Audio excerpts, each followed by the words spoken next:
بسم الله الرحمن الرحیم.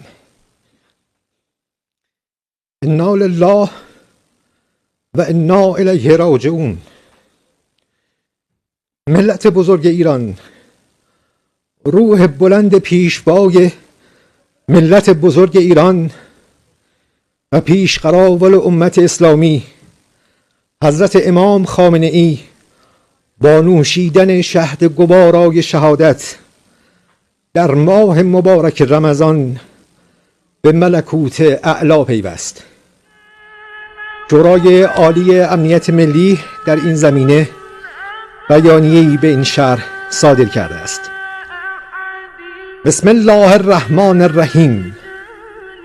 روح بلند پیشوای ملت بزرگ ایران و آزادی خواهان جهان و امت اسلامی حضرت امام خامنه ای قدس الله نفسه الزکیه به ملکوت اعلی پیوست و به آرزوی دیرینه خیش رسید و به تأسی از جد بزرگوارش امام علی صلوات الله علیه و سلامه علیهما در ماه مبارک رمضان با سردادن ندای آسمانی فست و به رب الکعبه به ساحت مقدس الهی واصل گردید و شهد گوارای شهادت را در این ماه مبارک نوش نمود.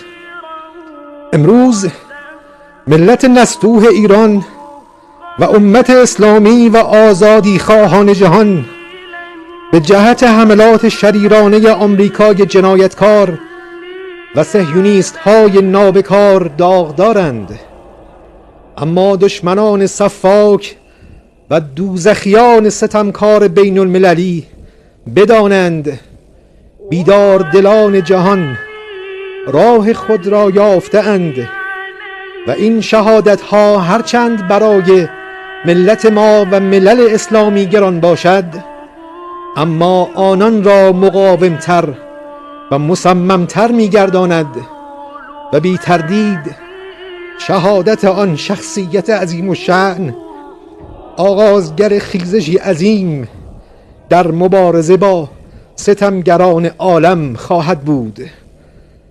و سلام علیه یوم ولد و یوم یموت و یوم یبعث حیا.